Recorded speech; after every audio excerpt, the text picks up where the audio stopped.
पिंकी तो माँ तो लंका चाष करती ए वर्ष तो परीक्षा फी दे पारिबु तो न दे पारिले ना ए वर्ष तो परीक्षा दे पारिबुनी।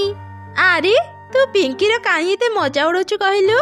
सतरे पिंकी टीना तो ठीक कथा कहला। तोर तो बापा नाहंती तो माँ लंका चाष करी अल्प केतोटी टंका पाती से कौन पाई जे तो ना एते बड़ स्कूल रे लेखैचंती। तू आम भली एमिति एक बड़ स्कूल रे पढ़िबार योग्य नुह बुझिलु। एमिति कही से दुई जन सेठारु चली गले। तांकर कथा सुनी पिंकीर मन दुख होईगला। बापार मृत्यु परी पिंकीर माँ जमीरे लंका चाष करी घर चलाउथिला हेले से बहुत कम टंका पाउथिला। से पिंकीर पाठ पढ़ा उपरे एते खर्च करि पारु नथिला जा फल पिंकीर सांग माने तार बहुत मजा उड़ौथिले। माँ पिंकी तू कांदुछु कौन पाई? आज भी कौन स्कूल पिला माने तते किछि कहिले कि? हाँ से माने मते सबुदिन किछि ना किछि कथा सुनांती। माँ मते पाठ पढ़ेबारी जदि तमरो किछि असुविधा हेउची मु कालीठु आउ स्कूल जिबिनी तमको काम रे सहाय्य करिबी। नाई रे माँ सेमिति कहनी तू बहुत पाठ पढ़िबू। पाठ पढ़िले तो जीवन रे केबे भी कष्ट पाइबुनी। मु सुनिली ए वर्ष लंकार दाम बढ़ी जाइची। आम जमी रे ए वर्ष बहुत लंका फळीची। मु लंका बिक्री करी तो स्कूल फी दे देबी आउ तो पाई एक नुआ स्कूल बैग भी आनी देबी। तुमे सत कहूच माँ मो पाई नुआ स्कूल बैग किणी देबो? हाँ तू आउ मन दुख न करी घर भीतर को आ मु तते खाइबा देबी। तापरे बाजार को जाई लंका बिक्री करिबा पई मु दुकान ठीक करिबी। किछि समय परे माँ चढ़ी बाजार को गला। सेई बाजार रे काउ दुकान देइथिला। से माँ चढ़ी को देखी कहिला अरे चढ़ी तू एठी मु सुनिली तोर ए वर्ष बहुत भल लंका फसल हेइची। तू मो पाखरे बिक्री करिबु कि? मु 1 केजी लंका को 40 टंका करी देबी। हेले काउ मु सुनिथिली लंका केजी 80 टंका आउ तू मते 40 टंका देउछु। से सबु बेकार कथा तो भूल शुणिचु। तो पाखरु मु लंका नहीं सहर को जीवी सेथिरे भी तो खर्च अछि। तते जदि मु सब टंका देई देबी मु कौन लाभ करिबी? 40 टंका करी नेबु तो ने नहले तोठू चली जा। ए वर्ष मु भाबिथिली लंका बिक्री करी मो झियो पई नुआ स्कूल बैग किणी देबी। तू जदि मते एते कम टंका देबो मु तो किछि भी करि परिबिनी। देख चढ़ी तू बहुत गरीब गरीब हेई एते शौक रखिबा ठीक नुह। आगो को सबु तो इच्छा। काऊ पाखरु एमिति सुनी चढ़ई मन दुखरे निज जमी को चली गला। से निज लंका फसल को देखी बहुत मन दुख करुथिला। सेही समय रे एक बुढ़ी चढ़ई ता पाखक आसिला। मारे मते भारी भोक लागुची मो कालीरु किछि भी खाइनी मते किछि खाइबा देई पारिबु? बुढ़ी माँ मु तुमठु भी गरीब एबे मो पाखरे किछि भी नाही मु तुमको कौन खाइबा को देबी? मो घरे किछि पखाଳ भात अछि तो जमी रे तो अनेक लंका पड़ीची मते किछि लंका देई पारिबु? मु लंका चकटी पखाଳ भात खाई नेबी। एमिति सुनी माँ चढ़ई किछि लंका तोली आनी बुढ़ी चढ़ई को देला। ए नियो बुढ़ी माँ ए लंका छड़ा मु तुमको आउ किछि भी देई पारुनी। मु एकुटिया एते सब लंका नहीं कौन करिबी? ए 2टा लंका मु नेउची बाकी लंका निज पाखरे रखी दे। तू निज अगणा रे ए लंका मंजी पोती देबु। मु आशीर्वाद करुची तोर सबु दुख दूर हो जिवो।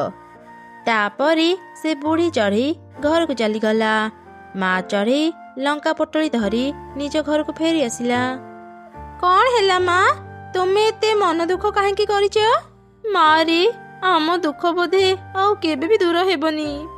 माँ तुमे लंका बिक्री करबा पई बाजार को जाइथिलो कौन ए वर्ष भी काऊ अंकल तुमको कम टंका देउचंती? हाँ रे माँ ए जंगल रे तो दुकान नाही काऊ आम पाखरु कम टंका रे लंका नहीं सहर रे बहुत दाम रे बिक्री करूची। सब कथा जानिले भी आमे किछि करि पारुनु। मन दुख करनी माँ सब किछि ठीक है जिवो। से पोटली रे कौन अछि? एगुड़ा लंका मु आम जमीरु तोलिथिली ने घरे रखी देबु।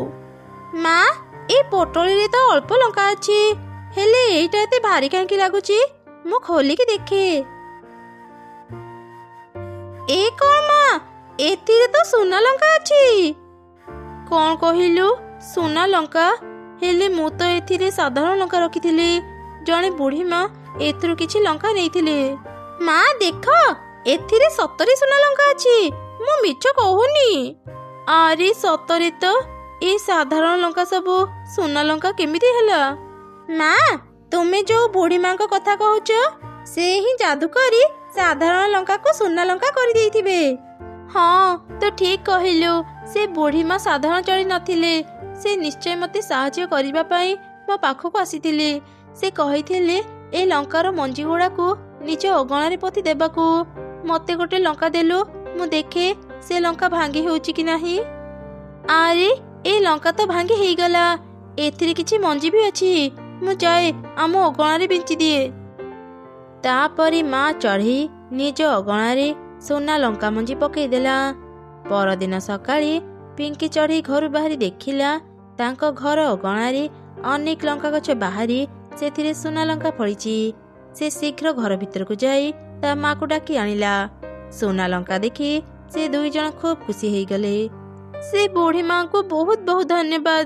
ଆଜି ତାଙ୍କରି ପାଇଁ ଆମକୁ ସୁନା ଲଙ୍କା ମିଳିଛି। ଏବେଠୁ ଆମର ଆଉ କିଛି ଦୁଃଖ ରହିବନି ରେ ମା। ଆମ ବଗିଚାରେ ସୁନା ଲଙ୍କା ହେଇଛି। ଏବେ ଆମକୁ ଗରିବ କହି ଆଉ ଆମର କେହି ବି ମଜା ଉଡେଇବେନି। ସୁନା ଲଙ୍କା ବିକ୍ରି କରି ତାଙ୍କର ବହୁତ ଉନ୍ନତି ହେଲା। ଧୀରେ ଧୀରେ ଏକଥା ପୁରା ଜଙ୍ଗଲରେ ପ୍ରଚାର ହେଇଗଲା। ଏକଥା କାଉ ବି ଜାଣିବାକୁ ପାଇଲା।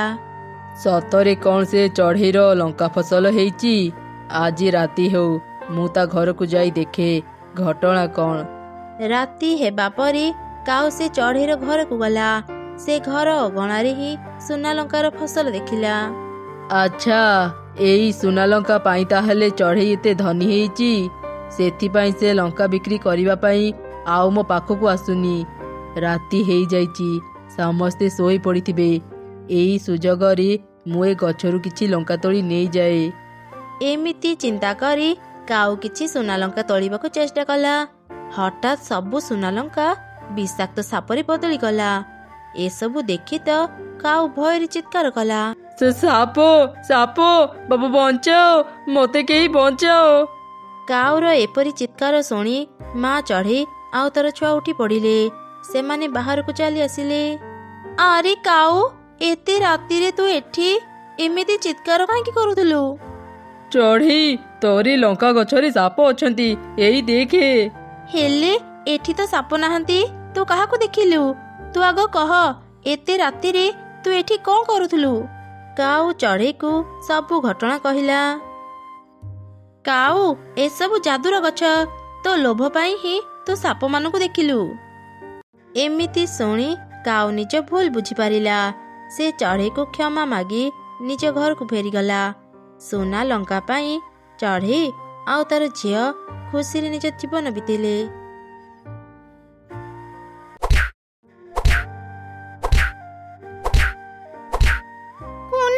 ମୁଁ ଆଉ ଖେଳିବିନି।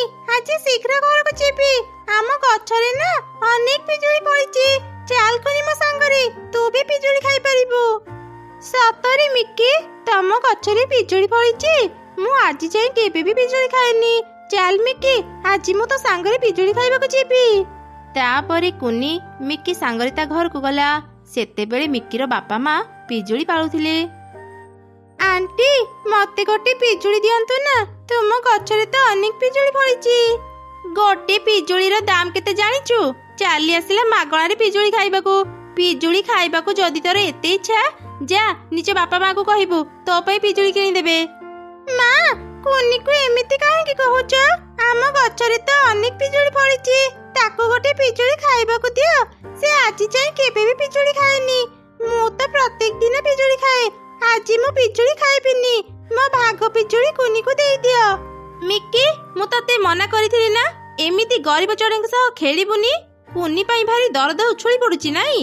ଆଉ ଦିନେ ବି ତୁ ଏ କୁନି ସାଙ୍ଗରେ ସାଙ୍ଗ ହେବୁନି। ଆଉ କୁନି, ତୁ ପିଜୁଳି ଖାଇବାକୁ ଯଦି ଏତେ ଇଚ୍ଛା, ଯା ତୋ ମା ପାଖରୁ ଆଗ ଟଙ୍କା ଆଣିବୁ। ଟଙ୍କା ଦେଲେ ଯାଇ ମୁଁ ତତେ ପିଜୁଳି ଦେବି। ଏମିତି ଶୁଣି ମନ ଦୁଃଖରେ କୁନି ନିଜ ଘରକୁ ଫେରି ଆସିଲା। ମା, ଜାଣିଛ ମୁଁ ଆଜି ମିକି ଘରକୁ ଯାଇଥିଲି। ମିକି ଘର ଗଛରେ ନା ଅନେକ ପିଜୁଳି ଫଳିଛି। ମୁଁ ଆଣ୍ଟିଙ୍କୁ ଗୋଟେ ପିଜୁଳି ଖାଇବାକୁ ମାଗୁଥିଲି, ହେଲେ ସେ तोते पिजुड़ी देलेनी। तू काहेकि सेठाको जाउथिले रे माँ? तू तो जाणु आमे केते गरीब, से धनी चढ़ी माने हमको घृणा करती। तू मन दुख करनी रे माँ। एबे सिना आम पाखरे टंका नाही, मु खूब शीघ्र टंका जमा करी तो पई पिजुड़ी किनी देबी। माँ मोर भूल हो गला, मु आउ केबे भी पिजुड़ी खाइबा को जिद करिबिनी कि मिकी घर को भी जीबिनी।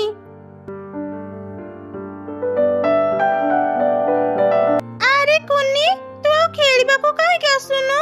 मो माँ पाई मो ऊपर रागी चुकी? नाई मिकी, मु तो ऊपर रागिनी।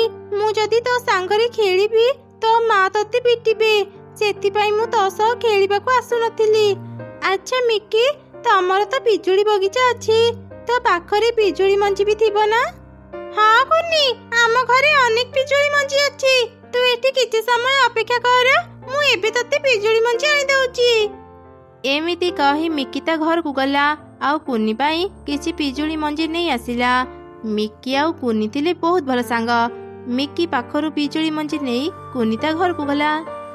माँ माँ देख, मो सांग मिकी मते अनेक पिजुड़ी मंजी देइची। एबे मु ए पिजुड़ी मंजी लगेई तार जत्न नेबी। जेते बेले पिजुड़ी गछ बड़ हेबो सेथिरे फल फळिबो, मु अनेक पिजुड़ी खाइ परिबी।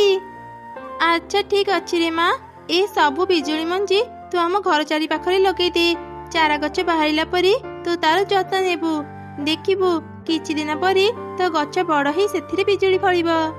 तापरे कुन्नी ता घर चारि पाखरे पिजुड़ी मंजी लगेई देला। किछि दिन परे दुईटी गछ बाहरिला। कुन्नी ता गछ मूଳରେ पानी देई तांकर जत्न नेउथिला। एमिति बेस किछि दिन बीती गला। दुई गछ बड़ हेई सेथिरे अनेक पिजुड़ी फळिला।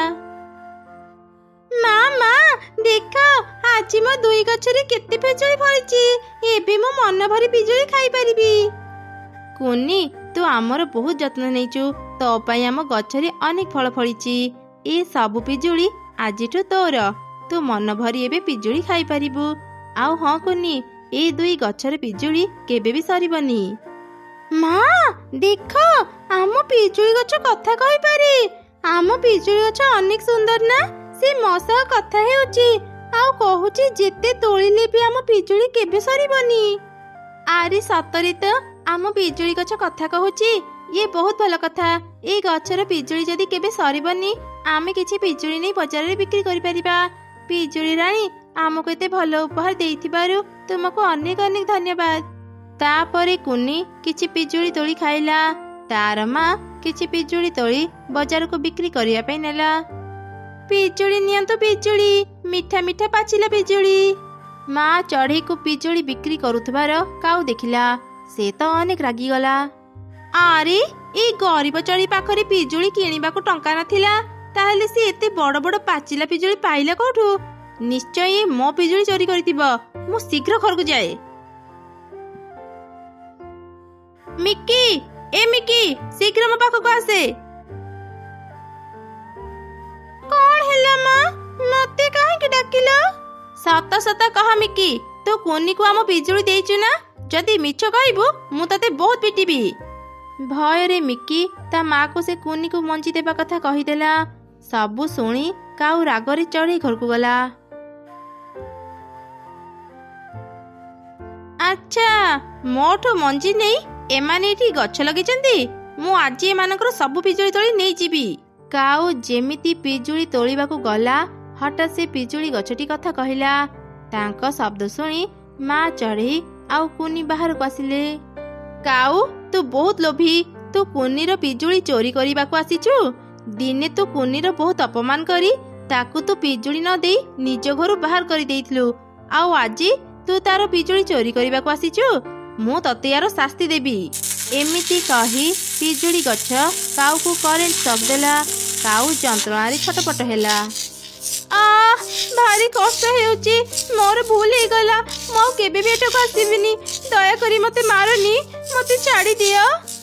पिजुड़ी रानी काउ आंटी को मारनी, से मो सांग मिकी रो माँ। से मरी गले मो सांग मिकी अनेक कष्ट पाइबो। दया करी तांको छाड़ी दियो। आज केवल कुनी पाई मु तते छाड़ी देली काउ। एबे एठो चली जा, आउ दिने एठा आसीबुनी। हाँ हाँ मु आउ दिने भी कुनी रो क्षति करिबिनी, मु सत कहूची। ଗୋଟିଏ ଜଙ୍ଗଲରେ ଏକ ଅନାଥ ଚଢ଼େଇ ରହୁଥିଲା। ସେ ଚଢ଼େଇର ଏକ ଛୋଟ ଜମି ଥିଲା। ଚଢ଼େଇ ତା ଜମିରେ ଚାଷ କରି ପେଟ ପୋଷୁଥିଲା। ଆରେ ମରିଗଲି ରେ ମରିଗଲି। ଏ ଚମ୍ପା ମୁଁ ପଡ଼ିଗଲି, ଆସ ମତେ ଟିକେ ଉଠା। ଏ ଝିଅଟା କଣ କରୁଛି କେଜାଣି, ଏତେ ଡାକୁଛି ଆସୁନି, ଯାଇ ଦେଖେ। ଏମିତି କହି କାଉର ମା ଯେମିତି ତା ଝିଅ ପାଖକୁ ଗଲା, ସେ ଦେଖିଲା ତା ଝିଅ ଶୋଇଛି। ଆରେ ଏତେ ସମୟ ହେଲାଣି, ଏ ଝିଅଟା ଏଯାଏଁ ଶୋଇଛି। ଏ ବୁଢ଼ୀ ବୟସରେ ମୁଁ ଏତେ କାମ କରୁଛି, ମତେ ଟିକେ କାମରେ ସାହାଯ୍ୟ ନ କରି ଦିନ ସାରା ଶୋଇ ରହିଥିବ। ଚମ୍ପା, ଏ ଚମ୍ପା, ଶୀଘ୍ର ଉଠୁ, ଯା ନଦୀରୁ ପାଣି ଆଣିବୁ। ଓହୋ ମା, ସକାଳୁ ସକାଳୁ ମୋ କାନ ତଳେ ରଡ଼ି ଛାଣନି, ମତେ ଆଉ ଟିକେ ଶୋଇବାକୁ ଦିଅ। କଣ କହିଲୁ? ମୁଁ ରଡ଼ି ଛାଡୁଛି? ତୋ ବୟସର ସେ ଚଢ଼େଇକୁ ଦେଖେ, ବାପା ମା ନଥିଲେ ବି କେମିତି ପରିଶ୍ରମ କରି ଖାଇବା ଯୋଗାଡ଼ କରୁଛି, ଆଉ ତୁ ଦିନ ସାରା ଶୋଇ ରହିଛୁ। ତୁ ଉଠିବୁ ନା ନାହିଁ? କୁଆଡ଼େ ଗଲା ମୋ ବାଡ଼ି? ଓହ ମା, ଆଉ ମାରୁନି, ଯାଉଛି, ମୁଁ ଏବେ ନଦୀକୁ ଯାଉଛି। ଏମିତି କହି କାଉ କଳସୀ ଧରି ଶୀଘ୍ର ବାହାରକୁ ଗଲା। ସେତେବେଳେ ତାର ସାଙ୍ଗ ମିଟୁ ସହ ତାର ଦେଖା ହେଲା। କିରେ ମିଟୁ, ତୁ ବି ଆଜି ସକାଳୁ ସକାଳୁ ପାଣି ନେବାକୁ ଆସିଛୁ? ତୁ ତ କେବେ ବି ସକାଳୁ ଘରୁ ବାହାରୁନି।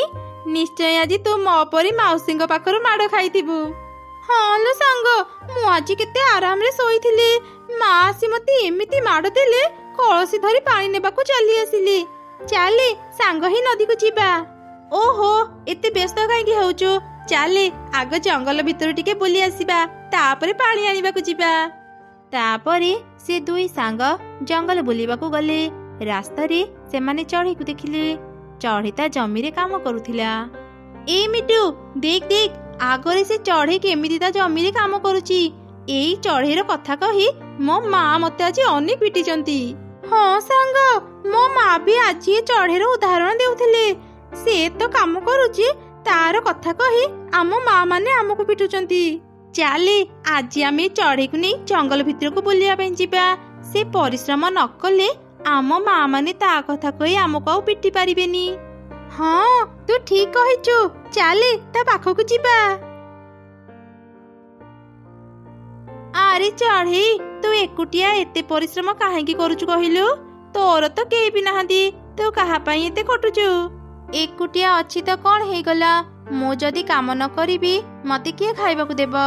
ଆଉ ସବୁଠୁ ବଡ଼ କଥା ହେଲା, ଜୀବନରେ ଯଦି ଉନ୍ନତି କରିବାକୁ ଚାହୁଁଛ ତେବେ ପରିଶ୍ରମ କରିବା ଶିଖ। ହଁ ହଁ, ସେତିକି ଜ୍ଞାନ ଦେଇଥା। ଆସ ଆମ ସାଙ୍ଗରେ, ଆମେ ଏବେ ଜଙ୍ଗଲ ବୁଲିବାକୁ ଯାଉଛୁ। ତୁ ବି ଆମ ସାଙ୍ଗରେ ଚାଲ, ନୂଆ ନୂଆ ଜାଗା ଦେଖିବୁ। ଆମେ ସବୁଦିନ ନୂଆ ନୂଆ ଜାଗା ଦେଖି କେତେ ମଜା କରୁ ଜାଣିଛୁ? ତୁ ତ କେବଳ ଘରୁ ଜମିକୁ ଆଉ ଜମିରୁ ଘରକୁ ଯିବା ଆସିବା କରୁ। ଆମେ କରୁଥିବା ମଜା କଥା ତୁ କେମିତି ଜାଣିବୁ? ହଁ ସତରେ, ତମେ ମାନେ ଏତେ ମଜା କର। ସେଇ ମଜା କରିବା ଯୋଗୁଁ ନିଜ ମା ପାଖରୁ ମାଡ଼ ବି ଖାଅ। ତମ ଦୁଇ ଜଣଙ୍କୁ ଦେଖି ଲାଗୁଛି ତମେ ମାନେ ଆଜି ବି ନିଜ ମା ପାଖରୁ ମାଡ଼ ଖାଇ ଏଠାକୁ ଆସିଛ। ଏଇ ଚଢ଼େଇ, ତ ମୁହଁ ସମ୍ଭାଳି କଥା କହ। ଆମେ ତତେ ଆମର ସାଙ୍ଗ କରିବାକୁ ଆସିଥିଲୁ, ଆଉ ତୁ ଆମକୁ ଅପମାନ କରୁଛୁ। ତମ ପରି ଦୁଇ ଅଳୁଷଙ୍କ ସହ ମୁଁ କେବେ ସାଙ୍ଗ ହେବିନି। ପରିଶ୍ରମ ନ କରି ଏଣେ ତେଣେ ଘୁରି ବୁଲୁଥାଅ। ମତେ ବିରକ୍ତ ନ କରି ଏଠୁ ଚାଲିଯାଅ। ମୋର ଅନେକ କାମ ଅଛି। ମୋ ଟମାଟୋ ପାଚିଗଲାଣି, କାଲି ତୋଳି ବଜାରକୁ ଯିବି। ତମ ଦୁଇ ଜଣଙ୍କ ସହ କଥା ହେଇ ମୁଁ ସମୟ ନଷ୍ଟ କରିବାକୁ ଚାହୁଁନି। ତାପରେ ମିଟୁ ଆଉ କାଉ ସେଠାରୁ ଚାଲିଗଲେ। ଚଢ଼େଇ ବି ନିଜ କାମ ସାରି ଘରକୁ ଗଲା। ସେ ଚଢ଼େଇର କେତେ ସାହସ, ସେ ଆମକୁ ଅପମାନ ଦେଲା। ସେ ତା ଜମିରେ ଟମାଟୋ ଚାଷ କରିଛି ବୋଲି ତାର ଭାରି ଫୁଟାଣି। ତା ଜମିରେ ଯଦି ଟମାଟୋ ନ ରୁହନ୍ତା, ସେ ଚଢ଼େଇ ମନ ଦୁଃଖରେ କାନ୍ଦନ୍ତା। ହଁ, ତୁ ଠିକ କହିଲୁ ସାଙ୍ଗ, ସେ ଚଢ଼େଇ ଆମର ଅପମାନ କରିଥିଲା ନା, ଆମେ ତାର ପ୍ରତିଶୋଧ ନେବା। ଥରେ ଖାଲି ରାତି ହେଉ, ଆମେ ତ ଜମିର ସବୁ ଟମାଟୋକୁ ନଷ୍ଟ କରିଦେବା। ଏମିତି ସେ ଦୁଇ ଜଣ ଚଢ଼େଇର କେମିତି କ୍ଷତି କରିବେ ଯୋଜନା ବନେଇଲେ। ରାତି ହେବା ପରେ କାଉ ଆଉ ମିଟୁ ଚଢ଼େଇର ଜମିକୁ ଗଲେ, ଆଉ ତାର ସବୁ ଟମାଟୋ ଗଛ କାଟି ନଷ୍ଟ କରିଦେଲେ। ତାପରେ ସେମାନେ ନିଜ ଘରକୁ ଫେରିଗଲେ। ସକାଳେ ଚଢ଼େଇ ନିଜ ଜମିକୁ ଆସିଲା। ନିଜ ଜମିର ଅବସ୍ଥା ଦେଖି ତ ସେ ଅନେକ କାନ୍ଦିଲା। କିଏ ମୋର ଏତେ ବଡ଼ କ୍ଷତି କଲା?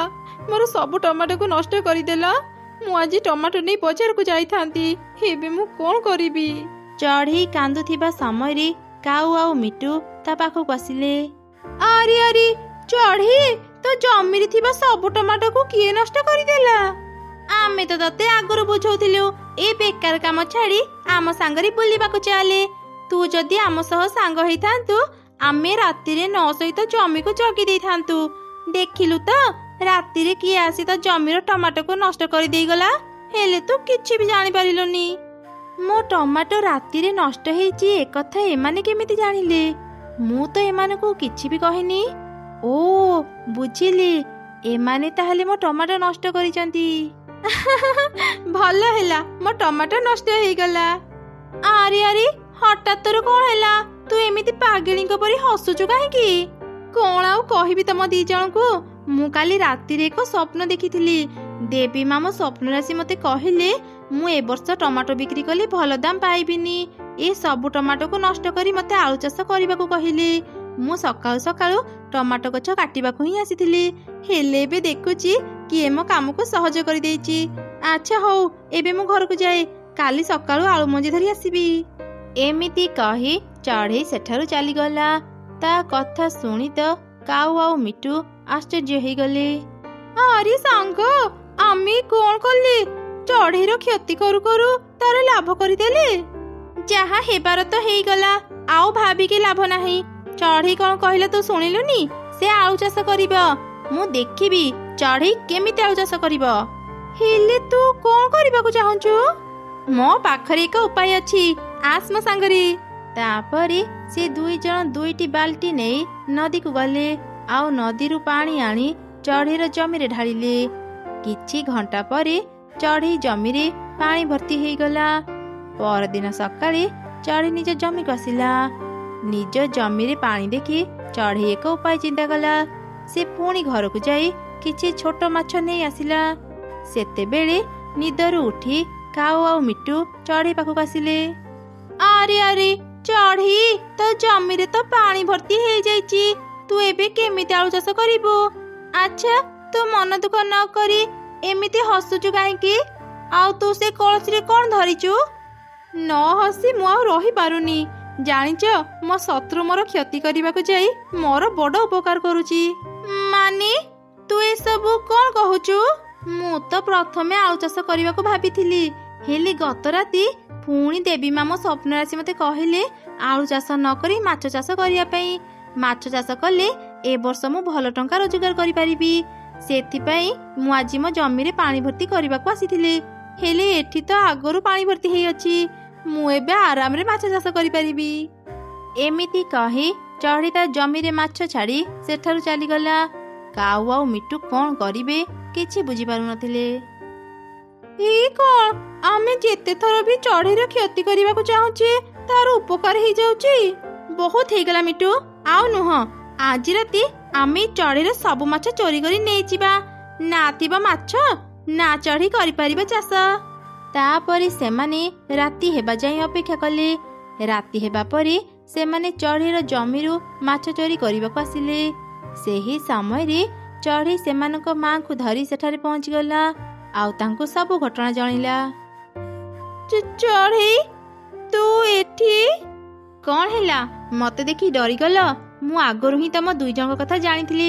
ତମ ଦୁଇ ଜଣଙ୍କ ସତ ବାହାରକୁ ଆଣିବା ପାଇଁ ମୁଁ ସୁଯୋଗକୁ ଅପେକ୍ଷା କରିଥିଲି। ଆଜି ମତେ ସେ ସୁଯୋଗ ମିଳିଛି। ମୁଁ ତମ ଦୁଇ ଜଣଙ୍କ ମାଙ୍କୁ ସବୁ କଥା କହିଦେଇଛି। ତମେ ଦୁଇ ଜଣ ନିଜେ ତ କିଛି କାମ କରୁନ, ହେଲେ ଚଢ଼େଇକୁ ହଇରାଣ କରୁଛ। ଚାଲ, ତମେ ମାନେ ଏବେ ଘରକୁ ଚାଲ। କାଲି ସକାଳେ ଆମେ ତମ ଦୁଇ ଜଣଙ୍କର ବାହାଘର କରିଦେବୁ। ଶ୍ୱଶୁର ଘରେ ଯେତେବେଳେ କାମ କରିବ ପରିଶ୍ରମର ମୂଲ୍ୟ ବୁଝିବ। ନା ନା ମା, ଆମର ଭୁଲ ହେଇଗଲା। ଆମକୁ ଏତେ ବଡ଼ ଶାସ୍ତି ଦିଅନି। ଆମେ ଏତେ ଶୀଘ୍ର ବାହା ହେବାକୁ ଚାହୁଁନୁ। ଚଢ଼େଇ, ଆମକୁ କ୍ଷମା କରିଦେ। ତୁ ଏତେ ପରିଶ୍ରମ କରୁ ବୋଲି ଆମେ ଈର୍ଷାରେ ତୋର କ୍ଷତି କରୁଥିଲୁ। ତତେ ମୁଁ କଥା ଦେଉଛି, ଆଉ ଦିନେ ବି ତୋର କ୍ଷତି କରିବିନି। ମୋ ମାଙ୍କୁ ଟିକେ ବୁଝେଇ ଦେ। ମୁଁ ଏତେ ଶୀଘ୍ର ବାହା ହେବାକୁ ଚାହୁଁନି। ହଁ ଚଢ଼େଇ, ତୁ ମତେ ବି କ୍ଷମା କରିଦେ। ମୁଁ ବି ଆଉ କେବେ ତୋର କ୍ଷତି କରିବା କଥା ଚିନ୍ତା କରିବିନି। ସେ ଦୁଇ ଜଣଙ୍କ ଏପରି କଥା ଶୁଣି ଚଢ଼େଇ ସେମାନଙ୍କୁ କ୍ଷମା କରିଦେଲା। ଠିକ ଅଛି, ଆମେ ତୁମ ଦୁଇ ଜଣଙ୍କର ବାହାଘର କରିବୁନି। ହେଲେ ତମେ ମାନେ ଚଢ଼େଇର ଯାହା ବି କ୍ଷତି କରିଛ ତା ଜମିରେ କାମ କରି ତାକୁ ସେ କ୍ଷତି ପୂରଣ ଦେବ। ହଁ ମା, ମୁଁ ତୁମର ସବୁ କଥାରେ ରାଜି। ହଁ ମାଉସୀ, ମୁଁ ବି ଏ କଥାରେ ରାଜି। ତାପରେ ମିଟୁ ଆଉ କାଉ ପ୍ରତିଦିନ ଚଢ଼େଇର ଜମିରେ କାମ କରୁଥିଲେ। ଧୀରେ ଧୀରେ ସେମାନେ ବି ଚଢ଼େଇ ପରି ପରିଶ୍ରମୀ ପାଲଟି ଗଲେ। ଏସବୁ ଦେଖି ତାଙ୍କ ମା ମାନେ ବି ଖୁବ୍ ଖୁସି ହେଇଗଲେ। କୁନି, ମା କୁନି, କୋଉଠି ଅଛୁ? ଓହୋ, ମୁଁ ଆଉ ଏ ଝିଅକୁ ପାରିବିନି। ସବୁବେଳେ ଇଆଡ଼େ ସିଆଡ଼େ ବୁଲୁଥିବ। ତା ପାଇଁ ପ୍ରତ୍ୟେକ ଦିନ ମୋର କାମକୁ ଯିବାରେ ଡେରି ହେଇଯାଏ। ଆଜି ସକାଳୁ ସକାଳୁ କୁଆଡ଼େ ଗଲା କେଜାଣି? ଏଇ ତ ମା, ମୁଁ ଆସିଗଲି। ଜାଣିଛ ମା, ଆଜି ପୋଖରୀରେ ଗାଧେଇବା ସମୟରେ କିଛି ମାଛ ମୋ ଚାରି ପାଖରେ ଖେଳୁଥିଲେ। ମୁଁ ଗୋଟେ ମାଛ ଧରି ଆଣିଲି। ମା, ନିଅ, ଏ ମାଛ ଭାଜି ଦିଅ, ମୁଁ ଖାଇବି। ଭଲ କରିଛୁ, ହେଲେ ମୁଁ ଏବେ ମାଛ ଭାଜି ପାରିବିନି ରେ ମା। ମୁଁ ଏବେ ଜମିକୁ ଯାଉଛି।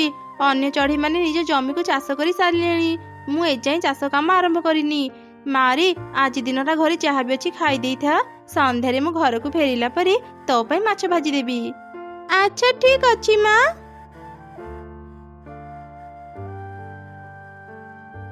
ମୁଁ କୋଦାଳ ଦେଇ ଏତେ ବଡ଼ ଜମି ଚାଷ କରି ପାରିବିନି। ମୁଁ ମୋ ସାଙ୍ଗ ପାରା ପାଖରୁ ଲଙ୍ଗଳ ନେଇ ଆସେ। ସେମିତିରେ ଖୁବ୍ ଶୀଘ୍ର ମୁଁ ଜମି ଚାଷ କରିପାରିବି, ଆଉ ମୋ ଜମି ଉର୍ବର ବି ହେବ। ପାରା, ପାରା, ଘରେ ଅଛୁ କି? ବାହାରକୁ ଆସେ। ହଁ ଚଢ଼େଇ, ମୁଁ ଘରେ ଅଛି। ମତେ କଣ ପାଇଁ ଡାକିଲୁ? ପାରା, ଆଜି ତ ଲଙ୍ଗଳଟା ମତେ ଦେଇଥା। ମୁଁ ଆଜି ଜମି ଚାଷ କରିବି। ଓ ଆଚ୍ଛା, ତୁ କଣ ଚାଷ କରିବୁ ଚଢ଼େଇ? ଭାବୁଛି ମୁଁ ଏ ବର୍ଷ ଗାଜର ଚାଷ କରିବି। ଭଲ କଥା ଭାବିଛୁ। ରହ, ମୁଁ ଏବେ ଲଙ୍ଗଳ ଆଣିଦଉଛି। ତାପରେ ପାରା ଲଙ୍ଗଳ ଆଣିଦେଲା। ମା ଚଢ଼େଇ ସେ ଲଙ୍ଗଳ ନେଇ ଜମିକୁ ଗଲା ଆଉ ଚାଷ କାମ ଆରମ୍ଭ କଲା। ସନ୍ଧ୍ୟାରେ ତା ଝିଅ ତା ପାଖକୁ ଆସିଲା। ମା, ତୁମ ଜମି କାମ ସରିଲା? ଘରକୁ କେତେବେଳେ ଯିବ ମା? ଆଉ କେତେବେଳେ ମାଛ ଭାଜି ଦେବ? ମୁଁ ଆଉ ଅପେକ୍ଷା କରି ପାରିବିନି। ହଁ ହଁ, ମୋ କାମ ସରିଗଲା। ଏବେ ଖାଲି ପାରାର ଲଙ୍ଗଳ ଫେରେଇ ଦେଇ ମୁଁ ଘରକୁ ଯିବି। ତୁ ଏମିତି ବ୍ୟସ୍ତ ହଉଛୁ ଯେମିତି ଆଗରୁ କେବେ ମାଛ ଖାଇନୁ। ମାଛ ତ ମୁଁ ବହୁତ ଖାଇଛି, ହେଲେ ନିଜେ ଧରିଥିବା ମାଛ ଖାଇବାର ମଜା ହିଁ ଅଲଗା ମା। ହେଲା ହେଲା, ବୁଝିଲି। ଚାଲ ଏବେ ଘରକୁ ଯିବା।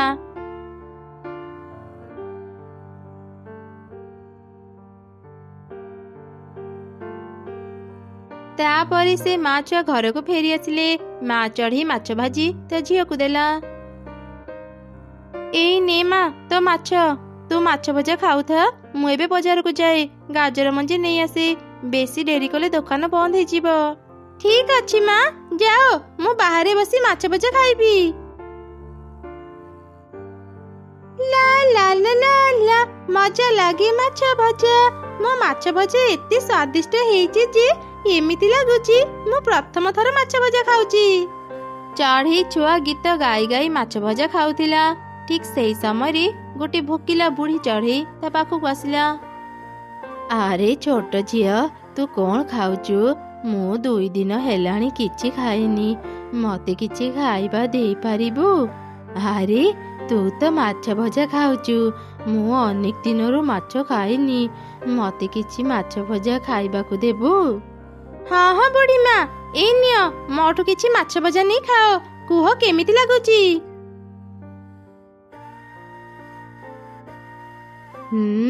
ସତରେ ତ ମାଛ ଭଜା ଭାରି ସ୍ୱାଦିଷ୍ଟ ହେଇଛି।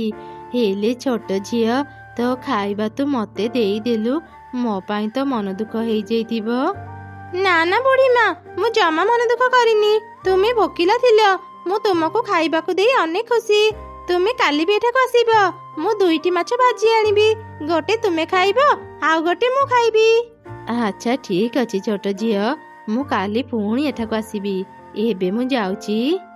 ଏମିତି କହି ବୁଢ଼ୀ ଚଢ଼େଇ ସେଠାରୁ ଚାଲିଗଲା। ଚଢ଼େଇ ଛୁଆ ନିଜ ଘରକୁ ଫେରି ଆସିଲା। ଆରେ ଆରେ, ଆକାଶ କେତେ ଅନ୍ଧାର କରିଦେଲାଣି। ଲାଗୁଛି ଏବେ ହିଁ ବର୍ଷା ପଡ଼ିବ। ମୁଁ ଶୀଘ୍ର ଶୀଘ୍ର ଘରକୁ ଯାଏ, ନହେଲେ ମୋ ଗାଜର ମଞ୍ଜି ଓଦା ହେଇଯିବ। ମା ଚଢ଼େଇ ଘରକୁ ପହଞ୍ଚୁ ପହଞ୍ଚୁ ହିଁ ବର୍ଷା ଆରମ୍ଭ ହେଇଗଲା। ଏମିତି ସେ ରାତି ବିତିଗଲା। ପରଦିନ ସକାଳେ ବର୍ଷା ଛାଡ଼ିଗଲା। ମା କୁନି, ଚାଲ ଆଜି ଆମେ ଜମିକୁ ଯିବା। ଆଜି ପୁରା ଜମିରେ ଗାଜର ମଞ୍ଜି ଲଗେଇଦେବା। ନାଇଁ ମା, ମୁଁ ଆଜି ତୁମ ସହ ଜମିକୁ ଯିବିନି। ମୁଁ ଆଜି ବି ପୋଖରୀକୁ ଯିବି ଆଉ 2ଟି ମାଛ ଆଣି ବୁଢ଼ୀ ମାଙ୍କ ସାଙ୍ଗରେ ଖାଇବି। ଆଚ୍ଛା ଠିକ୍ ଅଛି, ତୁ ଯା। ଏ କଣ ବର୍ଷା ପାଇଁ ପୋଖରୀର ପାଣି ବଢି ଯାଇଛି। ଗୋଟେ ବି ତ ମାଛ ଦେଖା ଯାଉନାହାନ୍ତି।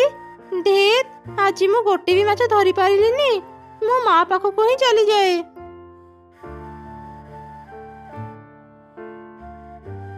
ଏ କଣ ସର୍ବନାଶ ହେଇଯାଇଛି। ମୋର ପୁରା ଜମିରେ ବର୍ଷା ପାଣି ଭର୍ତ୍ତି ହେଇଯାଇଛି। ଏବେ ମୋ ମଞ୍ଜି କେମିତି ଲଗେଇବି? ମା, ଆଖପାଖ ଜମିରେ ତ ବର୍ଷା ପାଣି ଜମା ହେଇନି। ଆମ ଜମିରେ ହିଁ ଏତେ ବର୍ଷା ପାଣି କାହିଁକି ଜମା ହେଇଛି? ଆମ ଜମି ସମସ୍ତଙ୍କଠୁ ତଳେ ଅଛି ରେ ମା, ସେଥିପାଇଁ ବର୍ଷା ପାଣି ଶୀଘ୍ର ଶୁଖି ପାରେନି। ସେମାନେ ଏପରି କଥା ହେବା ସମୟରେ ବୁଢ଼ୀ ଚଢ଼େଇ ସେଠାକୁ ଆସିଲା। ବୁଢ଼ୀ ମା, ମୋତେ କ୍ଷମା କରିଦେବ। ମୁଁ ତୁମକୁ କଥା ଦେଇ ରଖିପାରିଲିନି। ବର୍ଷା ପାଣିରେ ପୋଖରୀ ଭର୍ତ୍ତି ହେଇଯାଇଛି। ଆଜି ମୁଁ ଗୋଟେ ବି ମାଛ ପୋଖରୀରେ ପାଇଲିନି। ତୁ ମନ ଦୁଃଖ କରନି, ମୁଁ ସବୁ ଜାଣିଛି। ସବୁ ଜାଣିଛ? ହେଲେ କେମିତି? କିଏ ତମେ? ବୁଢ଼ୀ ମା କୁଆଡେ ଗଲେ? କୁନି, ମୁଁ ସେଇ ବୁଢ଼ୀ ମା। ପ୍ରକୃତରେ ମୁଁ ଗୋଟେ ପରୀ। ମୁଁ ରୂପ ବଦଳି କାଲି ତୋର ପରୀକ୍ଷା କରୁଥିଲି। ମୁଁ ଜାଣିଗଲି ତୁ ବହୁତ ଭଲ, ଗରିବ ଅସହାୟ ଚଢ଼େଇଙ୍କୁ ତୁ ସାହାଯ୍ୟ କରୁ। ସେଥିପାଇଁ ମୁଁ ଆଜି ତା ପାଖକୁ ଆସୁଥିଲି ତତେ ଉପହାର ଦେବା ପାଇଁ। ହେଲେ ତମେ ଦୁଇ ଜଣ ମନ ଦୁଃଖରେ ଏଠି କାନ୍ଦୁଥିଲ କଣ ପାଇଁ? ମା ଚଢ଼େଇ ପରୀକୁ ସବୁ ଘଟଣା କହିଲା। ଚିନ୍ତା କରନି ଚଢ଼େଇ, ମୁଁ ତତେ ସାହାଯ୍ୟ କରିବି। ଏଇ ସୋନାଲି ମାଛ ନେ, ଏ ମାଛକୁ ତୁ ଜମିରେ ଛାଡ଼ିଦେ। କାଲି ଆସିଲେ ଦେଖିବୁ ତୋ ଜମି ପାଣିରେ ଅନେକ ମାଛ ଭାସୁଥିବେ। କୁନି, ତୁ ଏବେ ପ୍ରତ୍ୟେକ ଦିନ ମାଛ ଭଜା ଖାଇପାରିବୁ। ସତ କହୁଛ ପରୀ? ମୁଁ ସବୁଦିନ ମାଛ ଭଜା ଖାଇପାରିବି? ପ୍ରତ୍ୟେକ ଦିନ ମୁଁ ମାଛ ଭଜା ଖାଇ ଅନେକ ମଜା କରିବି। ପରୀ, ଏ ବିପଦ ସମୟରେ ତୁମେ ଆମକୁ ସାହାଯ୍ୟ କରିଥିବାରୁ ତୁମକୁ ଅନେକ ଅନେକ ଧନ୍ୟବାଦ। ତାପରେ ପରୀ ସେଠାରୁ ଚାଲିଗଲା। ମା ଚଢ଼େଇ ସେ ମାଛକୁ ତା ଜମି ପାଣିରେ ଛାଡ଼ିଦେଲା। ଏମିତି ସେ ଦିନ ବିତିଗଲା। ପରଦିନ ସକାଳେ ନିଜ ଜମିକୁ ଆସି ଜମିର ଦୃଶ୍ୟ ଦେଖି ମା ଚଢ଼େଇ ଆଉ ତାର ଝିଅ ଆଶ୍ଚର୍ଯ୍ୟ ହେଇଗଲେ। ତାଙ୍କ ଜମିରେ ଅନେକ ମାଛ ଖେଳୁଥିଲେ। ମା, ଦେଖ, ପରୀଙ୍କ କଥା ସତ ହେଇଗଲା। ଆମ ଜମିରେ କେତେ ପ୍ରକାରର ମାଛ ଖେଳୁଛନ୍ତି। ହଁ, ତୁ ଠିକ କହିଲୁ ରେ ମା। ମୁଁ କିଛି ମାଛ ନେଇ ଏବେ ବଜାରକୁ ଯାଏ। ତାପରେ ମା ଚଢ଼େଇ କିଛି ମାଛ ଧରି ବଜାରକୁ ଗଲା। କୁନି ବି ଦୁଇଟି ମାଛ ନେଇ ଘରକୁ ଗଲା। ମାଛ ନିଅନ୍ତୁ, ମାଛ, ବିଭିନ୍ନ ପ୍ରକାରର ମାଛ। ଆସନ୍ତୁ ଆସନ୍ତୁ, ତାଜା ତାଜା ମାଛ ନେଇଯାଆନ୍ତୁ। ବାଃ ଚଢ଼େଇ, ତୁ ଏତେ ପ୍ରକାରର ମାଛ ଆଣିଛୁ। ଦେ ଦେ, ମତେ ଗୋଟେ କିଛି ମାଛ ଦେ। ଏଇ ନିଅନ୍ତୁ ଆପଣଙ୍କ ମାଛ। ପ୍ରତ୍ୟେକ ଦିନ ମୁଁ ବଜାରରେ ମାଛ ବିକ୍ରି କରେ। ଏ ଚଢ଼େଇ ପାଇଁ ଆଜି ମୋ ପାଖରୁ କେହି ମାଛ କିଣୁନାହାନ୍ତି। ହେଲେ ଚଢ଼େଇର ତ ପୋଖରୀ ନଥିଲା, ସେ ଏତେ ମାଛ ପାଇଲା କୋଉଠୁ? ମୁଁ ଯାଇ ତାକୁ ପଚାରି। ଆରେ ଚଢ଼େଇ, ତୋର ତ ପୋଖରୀ ନଥିଲା, ତୁ ଏତେ ସାରା ମାଛ ପାଇଲୁ କୋଉଠୁ? ଚଢ଼େଇ ଥିଲା ଭାରି ସରଳ। ସେ କାଉକୁ ସବୁ ସତ କଥା କହିଦେଲା। ସବୁ ଶୁଣିଲା ପରେ କାଉ ମନରେ ଲୋଭ ଆସିଲା। ଓ, ଏମିତି କଥା।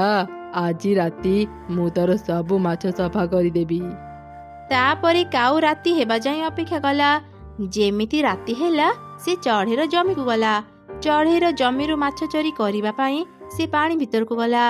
ହଠାତ୍ ସବୁ ମାଛ କଙ୍କଡ଼ା ପାଲଟି ତାକୁ ଜୋର ଜୋରେ କାମୁଡ଼ିଲେ। ମରିଗଲି ରେ, ମରିଗଲି। ମତେ କଙ୍କଡ଼ା ମାନେ କାମୁଡ଼ି କାମୁଡ଼ି ମାରିଦେବେ। ବଞ୍ଚାଅ, ମତେ କେହି ବଞ୍ଚାଅ। ତତେ କେହି ବଞ୍ଚେଇବାକୁ ଆସିବେନି। ଆଜି ତୋର ଶେଷ ଦିନ। ତୁ ଗୋଟେ ଲୋଭୀ। ନିଜ ପାଖରେ ପୋଖରୀ ଥାଇବି ତୁ ଚଢ଼େଇର ମାଛ ଚୋରି କରିବାକୁ ଚାଲି ଆସିଲୁ। ପରେ ମତେ ଏଇ ଥରକ କ୍ଷମା କରିଦିଅ। ମୋର ଭୁଲ ହେଇଗଲା। ମୁଁ ଆଉ ଏମିତି ଭୁଲ କେବେ କରିବିନି। ଦୟାକରି ମତେ ଛାଡ଼ି ଦିଅ। ମୁଁ ତୁମ ଗୋଡ଼ ଧରୁଛି, ମତେ ଛାଡ଼ି ଦିଅ। ମତେ ଆଉ ଗୋଟେ ସୁଯୋଗ ଦିଅ। ମୁଁ ଯଦି ଆଉ ଦିନେ ଚୋରି କରିବି, ସେତେବେଳେ ମତେ ଶାସ୍ତି ଦେବ। ଠିକ ଅଛି, ମୁଁ ତତେ ଛାଡ଼ିଦେବି। ହେଲେ ମୋର ଗୋଟେ ସର୍ତ୍ତ ଅଛି। କଣ ସର୍ତ୍ତ ପରୀ? କାଲି ଏ ଜମିର ପାଣି ଶୁଖିଯିବ। ତୁ ଜମି ଚାଷ କରି ଏଥିରେ ଗାଜର ମଞ୍ଜି ଲଗେଇବୁ। ଯେତେବେଳେ ଗାଜର ବଡ଼ ହେବ, ତୁ ଚଢ଼େଇକୁ ସବୁ କଥା କହି କ୍ଷମା ମାଗିବୁ। ହଁ ହଁ, ମୁଁ ତୁମର ସବୁ କଥାରେ ରାଜି। ଏବେ ମତେ ଛାଡ଼ି ଦିଅ। ତାପରେ ପରୀ କାଉକୁ ଛାଡ଼ିଦେଲା। ଆଉ ତାକୁ କିଛି ଗାଜର ମଞ୍ଜି ଦେଇ ସେଠାରୁ ଚାଲିଗଲା। କାଉ ଗାଜର ମଞ୍ଜି ନେଇ ଘରକୁ ଗଲା। ପରଦିନ ସକାଳେ ଚଢ଼େଇ ଜମିର ପାଣି ଶୁଖିଗଲା। କାଉ ସଙ୍ଗେ ସଙ୍ଗେ ଜମି ଚାଷ କରି ଗାଜର ମଞ୍ଜି ବୁଣିଦେଲା।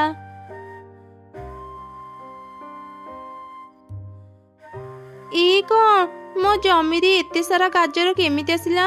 ମୁଁ ତ ଗାଜର ମଞ୍ଜି ଲଗେଇନି। ସେତେବେଳେ କାଉ ସେଠାକୁ ଆସି ଚଢ଼େଇକୁ ସବୁ କଥା ଜଣେଇ ତାକୁ କ୍ଷମା ମାଗିଲା। ଓ ଏସବୁ ତାହେଲେ ପରିଦିଆ ଗାଜର ମଞ୍ଜି, ସେଥିପାଇଁ ଏତେ ଶୀଘ୍ର ଗାଜର ବାହାରିଲା। କାଉ, ତୁ କଷ୍ଟ କରି ମୋ ଜମି ଚାଷ କରିଛୁ, ସେଥିପାଇଁ ମୁଁ ତତେ ଜମିର ଅଧା ଭାଗ ଗାଜର ଦେଉଛି। ତୁ ଏସବୁ ବିକ୍ରି କରି ଭଲ ଟଙ୍କା ପାଇଯିବୁ। ଚଢ଼େଇ, ତତେ ଅନେକ ଅନେକ ଧନ୍ୟବାଦ। ମୁଁ ତ ଜିନିଷ ଚୋରି କରିବାକୁ ଆସିଥିଲି, ତା ଜାଣିବି ତୁ ତ ଜମିର ଅଧା ଗାଜର ମତେ ଦେଉଛୁ। ସତରେ ତୁ ବହୁତ ଭଲ। ମୁଁ ଆଜିଠୁ ଆଉ ଚୋରି କରିବିନି, ସମସ୍ତଙ୍କ ସହ ମିଳିମିଶି ରହିବି। ସେବେଠାରୁ ଚଢ଼େଇ ଆଉ କାଉ ଭଲ ସାଙ୍ଗ ପାଲଟି ଗଲେ ଆଉ ମିଳିମିଶି ରହିଲେ।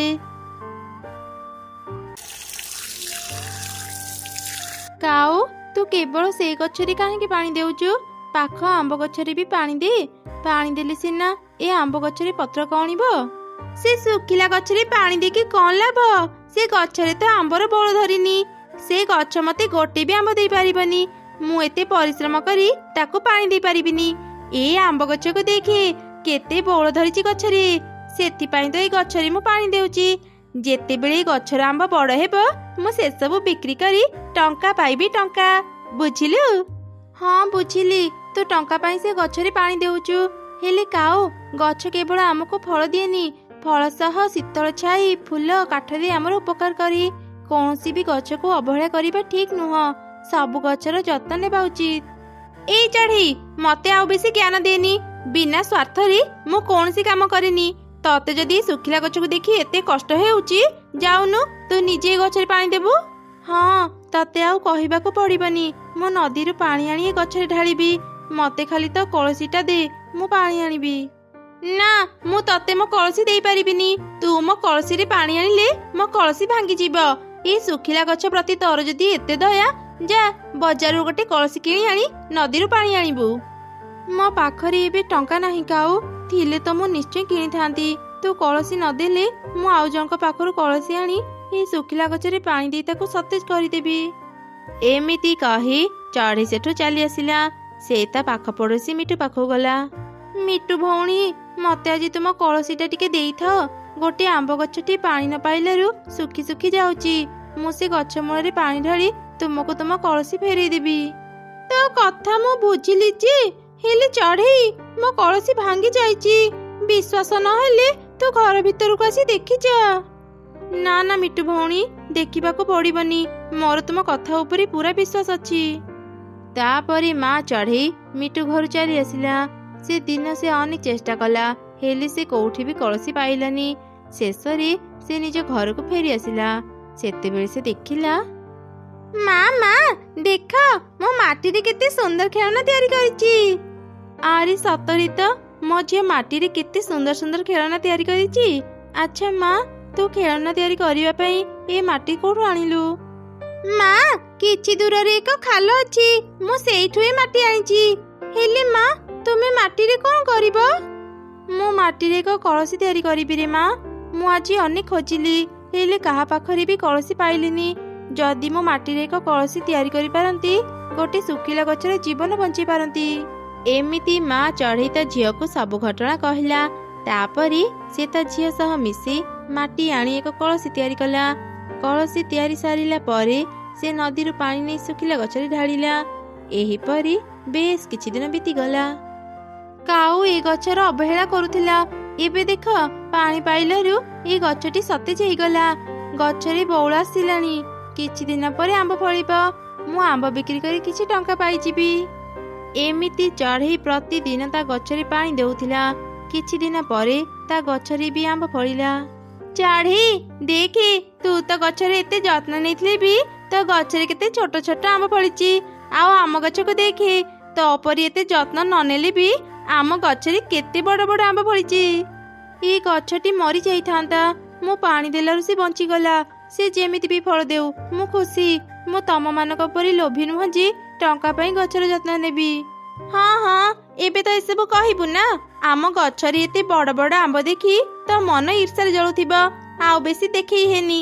ମୁଁ ଜାଣେ ତୁ ବି ଟଙ୍କା ପାଇଁ ଏ ଶୁଖିଲା ଗଛର ଯତ୍ନ ନେଇଛୁ। ଏଇ ଚଢ଼େଇ ସହିତ କଥା ହେଇ କିଛି ଲାଭ ନାହିଁ। ଆରେ ଶୁଣ, ଶୀଘ୍ର ଶୀଘ୍ର ସବୁ ଆମ୍ବ ତୋଳି ଆଣ, ନହେଲେ ଏ ଚଢ଼େଇ ସୁଯୋଗ ପାଇଲେ ଆମ ଆମ୍ବ ଚୋରି କରି ନେଇଯିବ। ଏମିତି କଥା ହେଇ ଦୁଇ କାଉ ତାଙ୍କ ଗଛର ଆମ୍ବ ତୋଳିଲେ। ଚଢ଼େଇ ଅଳ୍ପ କିଛି ଆମ୍ବ ଝୁଡ଼ିରେ ନେଇ ବଜାରକୁ ଗଲା। କାଉମାନେ ବି ସବୁ ଆମ୍ବ ତୋଳି ବସ୍ତାରେ ଧରି ବଜାରକୁ ଗଲେ। ଆମ୍ବ ନେଇଯାଅ, ଆମ୍ବ ମିଠା ମିଠା ବଡ଼ ଆମ୍ବ। ମୋ ଆମ୍ବ ଥରେ ଖାଇଲେ ତାର ସ୍ୱାଦ ଭୁଲି ପାରିବନି। ମୋ ଆମ୍ବ ଭାରି ମିଠା। ଚଢ଼େଇର ଆମ୍ବ ବହୁତ ଛୋଟ ଆଉ ଖଟା। କେହି ବି ତା ପାଖରୁ ଆମ୍ବ କିଣନି। ଆସ ଆସ, ମୋ ପାଖରୁ ବଡ଼ ବଡ଼ ମିଠା ଆମ୍ବ ନେଇଯାଅ। ସତରେ ନା କଣ?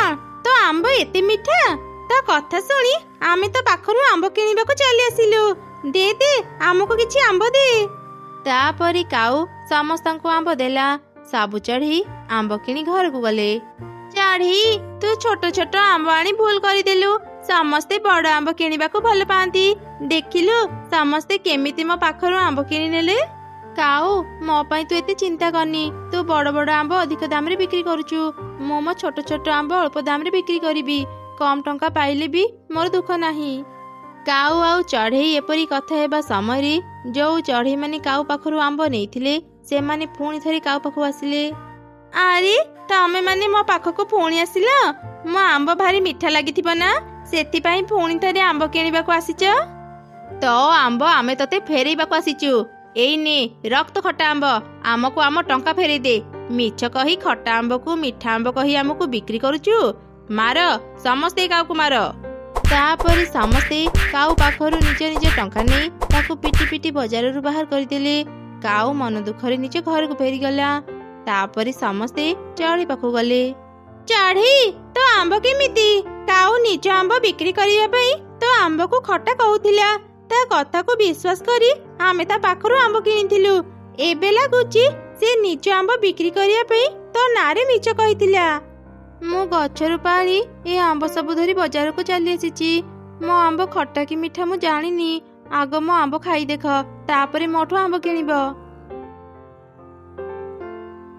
ଆରେ ବା ଚଢ଼େଇ, ତୋ ଆମ୍ବ ତ ଭାରି ମିଠା।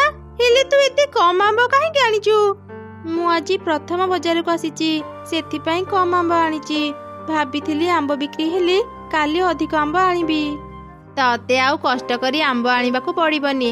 ଆମକୁ ତ ଠିକଣା ଦେଇଦେ, ଆମେ ତ ଘରକୁ ଯାଇ ଆମ୍ବ ନେଇ ଆସିବୁ। ଏତେ ମିଠା ଆମ୍ବ କିଏ କଣ ଛାଡ଼ି ପାରିବ? ଦେ ଦେ, ଆଜି ଆମକୁ ତୋର ସବୁ ଆମ୍ବ ଦେଇଦେ। ତାପରେ ସମସ୍ତେ ଚଢ଼େଇଠୁ ସବୁ ଆମ୍ବ କିଣି ନେଇ ଚାଲିଗଲେ। ଚଢ଼େଇର ଭଲ ଟଙ୍କା ରୋଜଗାର ହେଲା। ଏସବୁ ଦୂରରୁ କାଉ ବି ଦେଖୁଥିଲା। ସେ ଖୁବ୍ ରାଗିଗଲା ଆଉ ନିଜ ଘରକୁ ଫେରି ଆସିଲା। ଆରେ କଣ ହେଲା? ତୁ ଏମିତି ରାଗି କରି କାହିଁକି ଘରକୁ ଫେରିଲୁ? କାଉ ତା ସ୍ୱାମୀକୁ ସବୁ ଘଟଣା କହିଲା। ତୁ ଚିନ୍ତା କରନି, ସେ ଚଢ଼େଇର ଆମ୍ବ ଗଛକୁ ଆମେ ନିଜର କରିନେବା। ହେଲେ ସେ ଚଢ଼େଇ ବଞ୍ଚିଥିବା ଯାଏଁ ଆମେ ତା ଗଛକୁ ନେଇପାରିବାନି। ଯେମିତି ବି ହେଉ ସେ ଚଢ଼େଇକୁ ମାରିବାକୁ ହେବ। ଏମିତି ସେ ଦୁଇ କାଉ ଚଢ଼େଇକୁ ମାରିବା ପାଇଁ ଯୋଜନା ବନେଇଲେ। ସେପଟେ ଚଢ଼େଇ ଛୁଆ କିଛି ଆମ୍ବ ଖାଇସାରିଲା ପରେ ତା ମାକୁ କହିଲା, ମା, ସତରେ ଏ ଆମ୍ବ ଭାରି ମିଠା। ମତେ ଆଉ କିଛି ଆମ୍ବ ଦିଅ ନା, ମୁଁ ମୋ ସାଙ୍ଗ ପାଇଁ ନେବି। ତାପରେ ଚଢ଼େଇ ଛୁଆ କିଛି ଆମ୍ବ ନେଇ ତା ସାଙ୍ଗକୁ ଦେଲା। ସେ ଘରକୁ ଫେରିବା ସମୟରେ ଦୁଇ କାଉ ତାକୁ ଦେଖିଲେ। ଆରେ ଦେଖ ଦେଖ, ସେପଟେ ସେ ଚଢ଼େଇ ଛୁଆ କୁନି ତା ଘରକୁ ଯାଉଛି। ତୁ ବିଷ ମିଶେଇଥିବା ଏ ଖିଚୁଡ଼ି ତାକୁ ଦେଇଦେ। ମା ଝିଅ ବିଷ ମିଶା ଖିଚୁଡ଼ି ଖାଇ ମରିଗଲେ ତାଙ୍କ ଘର ଆଉ ତାଙ୍କର ଗଛ ଆମର ହେଇଯିବ। କୁନି, ଏ କୁନି, ମୋ କଥା ଟିକେ ଶୁଣିଲୁ ମା? କଣ ହେଲା କାଉ ଆଣ୍ଟି, ମତେ ଡାକିଲ? ଆରେ କୁନି, ମୁଁ ଆଜି ଖିଚୁଡ଼ି ରାନ୍ଧିଥିଲି। ସମସ୍ତଙ୍କୁ ଖିଚୁଡ଼ି ଦେଇଛି, କେବଳ ତୋ ମାକୁ ଦେଇନି। ତୋ ମା ସହ ମୋର ଟିକେ ଝଗଡ଼ା ହେଇଥିଲା। ତୋ ମା ଖିଚୁଡ଼ି ଖାଇବନି ଭାବି ମୁଁ ତାକୁ ଦେଇନି। ତୁ ଏ ଖିଚୁଡ଼ି ନେଇଯା, ତୋ ମାକୁ ବୁଝେଇକି ଖୁଏଇବୁ। ମୁଁ ଆଉ କେବେ ବି ତୋ ମା ସହ ଝଗଡ଼ା ଲାଗିବିନି। ଠିକ୍ ଅଛି କାଉ ଆଣ୍ଟି। ତାପରେ ଚଢ଼େଇ ଛୁଆ ବିଷ ମିଶା ଖିଚୁଡ଼ି ଧରି ତା ଘରକୁ ଫେରୁଥିଲା। ରାସ୍ତାରେ କାଉ ଛୁଆ ତାକୁ ଦେଖିଲା। ଆରେ ଏ କୁନି ତ ଖିଚୁଡ଼ି ଧରି ଯାଉଛି। କେତେ ଦିନରୁ ମୁଁ ଖିଚୁଡ଼ି ଖାଇନି। ଯେମିତି ବି ହେଉ ଆଜି କୁନି ପାଖରୁ ମୁଁ ଏ ଖିଚୁଡ଼ି ନେଇଯିବି। କୁନି, ଏ କୁନି, ତୁ ଏଠି କଣ କରୁଛୁ? ଶୀଘ୍ର ଘରକୁ ଯା, ତୋ ମା ବେହୋସ ହେଇଯାଇଛନ୍ତି। ଚିକି, ତୁ ଏସବୁ କ'ଣ କହୁଛୁ? ମା ମା ମୁଁ ଏବେ ମୋ ମା ପାଖକୁ ଯିବି। ଏମିତି ଚଢ଼େଇ ଛୁଆ ତରତର ହେଇ ତା ଘରକୁ ଚାଲିଗଲା। ଖିଚୁଡ଼ି ଥାଳି ସେ ସେଇଠି ଛାଡ଼ିଦେଲା। ସେ ଖିଚୁଡ଼ି ଥାଳି ଧରି କାଉ ଛୁଆ ନିଜ ଘରକୁ ଆସିଲା। ବାପା ମା ଏଇ ଦେଖ, ମୁଁ ଆଜି ବଜାରରୁ ତମ ପାଇଁ ଖିଚୁଡ଼ି ଆଣିଦେଇଛି। ଚିକି, ତୁ ଖିଚୁଡ଼ି କିଣିବା ପାଇଁ ଟଙ୍କା କୋଉଠୁ ପାଇଲୁ? ବାପା, ମୁଁ ରାସ୍ତାରେ ଟଙ୍କା ପାଇଥିଲି, ସେଇ ଟଙ୍କାରେ ମୁଁ ଖିଚୁଡ଼ି କିଣିଛି। ଦେଖିଲ, ଆମ ଝିଅ କେତେ ବୁଦ୍ଧିମାନ, ନିଜେ ନ ଖାଇ ଆମ ପାଇଁ ଖାଇବା ଆଣିଛି। ମୋ ସୁନା ଝିଅ। ଏଇ ପ୍ରଶଂସା ଶୁଣିବା ପାଇଁ ତ ମୁଁ ବାପା ମାଙ୍କୁ ମିଛ କହିଲି। ଏବେ ମୁଁ ଯାହା କହିବି ବାପା ମା ମତେ ଆଣିଦେବେ। ତାପରେ ଦୁଇ କାଉ ଖିଚୁଡ଼ି ଖାଇଲେ। ଖାଇ ସାରିବା ପରେ ସେମାନେ ବିଷ ଯନ୍ତ୍ରଣାରେ ଛଟପଟ ହେଲେ। ଆରେ, ଏଇ ଖିଚୁଡ଼ିରେ ତ ବିଷ ମିଶା ଯାଇଛି। ଆମେ ଚଢ଼େଇକୁ ମାରିବା ପାଇଁ ଯୋଉ ଖିଚୁଡ଼ି ଦେଇଥିଲେ, ଇଏ ବୋଧେ ସେଇ ଖିଚୁଡ଼ି। ମା ଚିକି, ସତ କହ, ତୁ ଏ ଖିଚୁଡ଼ି କୋଉଠୁ ଆଣିଛୁ? ତାପରେ କାଉଛୁଆ ସବୁ ସତ କଥା କହିଦେଲା। ଚିକି, ତୁ କାହିଁକି କୁନି ପାଖରୁ ଏ ଖିଚୁଡ଼ି ଆଣିଲୁ? ଆମେ ଚଢ଼େଇକୁ ମାରିବା ପାଇଁ ଏ ଖିଚୁଡ଼ିରେ ବିଷ ମିଶେଇଥିଲୁ। ଏବେ ଆମେ ସେଇ ଖିଚୁଡ଼ି ଖାଇ ମରିବାକୁ ଯାଉଛୁ। ଅନ୍ୟ ପାଇଁ ଗାତ ଖୋଳିଲେ ନିଜେ ହିଁ ସେ ଗାତରେ ପଡ଼ନ୍ତି। ହଁ, ତୁମେ ଠିକ କହିଲ। ମା ଚିକି, ଆମେ ଏବେ ମରିଯିବୁ, ତୁ ଏକା ବଞ୍ଚିବୁ। ନିଜର ଧ୍ୟାନ ରଖିବୁ ମା। ଆମ ପରି କେବେ ହେବୁନି, ଅନ୍ୟର କ୍ଷତି କରିବୁନି, ସବୁବେଳେ ସତ୍ ପଥରେ ଚାଲିବୁ। ଏମିତି କହୁ କହୁ ହିଁ ଦୁଇ କାଉ ମରିଗଲେ। ଏସବୁ ଦେଖି କାଉଛୁଆ ଅନେକ କାନ୍ଦିଲା। ସେବେଠାରୁ ସେ ନିଜକୁ ପରିବର୍ତ୍ତନ କଲା, ସମସ୍ତଙ୍କ ସହ ମିଳିମିଶି ରହିଲା। ସେପଟେ ମା ଚଢ଼େଇ ତା ଆମ୍ବ ବିକ୍ରି କରି ଅନେକ ଟଙ୍କା ପାଉଥିଲା, ଆଉ ତା ଝିଅ ସହ ଖୁସିରେ ରହିଲା। ଦୂର ଏକ ନଦୀ ପାଖରେ ଦୁଇଟି ଫୁଲ ଗଛ ଥିଲା। ଗୋଟିଏ ଗଛରେ ଲାଲ ଗୋଲାପ ଫୁଲ ଫୁଟିଥିଲା, ଆଉ ଏକ ଗଛରେ ହଳଦିଆ ଗୋଲାପ ଫୁଲ ଫୁଟିଥିଲା। ସେ ହଳଦିଆ ଗୋଲାପ ଫୁଲଟି ଭାରି ଶାନ୍ତ ଥିବା ବେଳେ ଲାଲ ଗୋଲାପ ଫୁଲଟି ଥିଲା ଭାରି ଅହଙ୍କାରୀ। ଦିନେ ସେ ଗୋଟେ ଫୁଲ ପରି ପାଖରୁ କିଛି ଯାଦୁ ଶକ୍ତି ପାଇଲା। ଯାଦୁ ଶକ୍ତି ପାଇଲା ପରେ ତ ତାର ଅହଙ୍କାର ଆହୁରି 2 ଗୁଣ ବଢିଗଲା। ଦିନେ କିଛି ଚଢ଼େଇ ଛୁଆ ତା ପାଖକୁ ଆସିଲେ। ଆରେ ସାଙ୍ଗ, ଦେଖେ, ଆଗରେ 2ଟି ଗୋଲାପ ଫୁଲ ଗଛ ଅଛି।